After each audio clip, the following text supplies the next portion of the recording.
బీదర్లో BRS నేతలు దొంగ నోట్లను ముద్రించారని కేంద్ర హోంశాఖ సహాయ మంత్రి బండి సంజయ్ అన్నారు. కాంగ్రెస్, బీఆర్ఎస్, డీఎంకే, ఆప్, సిపిఎం పార్టీలపై తీవ్ర స్థాయిలో విరుచుకుపడ్డారు. కరీంనగర్ ఓ ప్రైవేటు ఫంక్షన్ హాల్లో తపస్ ఉపాధ్యాయ సంఘం ఆధ్వర్యంలో ఎమ్మెల్సీలు మల్క కొమ్రయ్య, అంజిరెడ్డిలను ఘనంగా సన్మానించారు.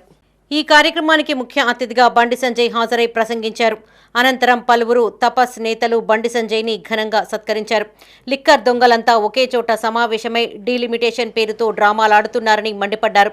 దేశ జీడీపీకి డీలిమిటేషన్కు సంబంధం ఏంటని ప్రశ్నించారు. తెలంగాణ జీడీపీలో ఆదిలాబాద్, ములుగు, ఆసిఫాబాద్ వెనుకబడి ఉంటే వాటా అక్కర్లేదా అని ప్రశ్నించారు. 6 గ్యారంటీలతో కాంగ్రెస్ ప్రజలను మోసం చేసిందని మండిపడ్డారు. ఇంకా 16 లక్షల మంది రైతులకు రుణమాఫీ కాలేదన్నారు. బీఆర్ఎస్ దొంగ నోట్లను ముద్రించిందని, బీదర్లో దొంగ నోట్ల ప్రింటింగ్ ప్రెస్లను నడిపింది బీఆర్ఎస్ నాయకుడేనని ఆరోపించారు. ఉపాధ్యాయులంతా ఉజ్వల భవిష్యత్తు కోసం తపస్లో చేరాలని సూచించారు. తపస్ పక్షాన ఉద్యమాలను ఉధృతం చేయాలని పిలుపునిచ్చారు.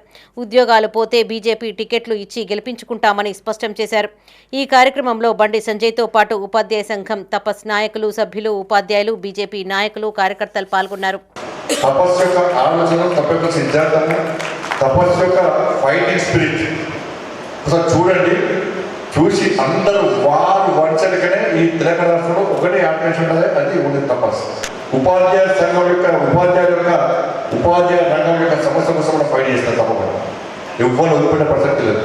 ధనిక రాష్ట్రం అప్పుడపాలైంది, కానీ ఒక కుటుంబం మాత్రం ధనికులైపోయారు. వాళ్ళు మామూలు పాస్పోర్ట్ దందా చేసి, దుమ్మ నోట్ల దందా చేసే కుటుంబం ఇలా వేల కోట్లు సంపాదించారు. అక్కడ బీదర్ల, మీ అందరికీ ఈరోజు చెప్పిన విషయం చెప్తారు.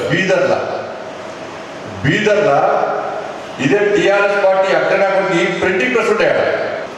ఎన్నికలప్పుడు, ఉద్యమప్పుడు, ఎన్నికలప్పుడు టీఆర్ఎస్ పంచిందన్నీ కూడా దొంగ నోట్లే.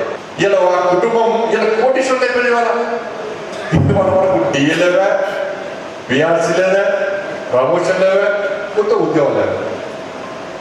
మరి ఆ పార్టీ సర్వనాశనం తెలంగాణ రాష్ట్ర తర్వాత మీరు తప్ప మిగతా ప్రజలంతా ఉన్నారు. ఒక్కసారి మార్పు జరగాలి.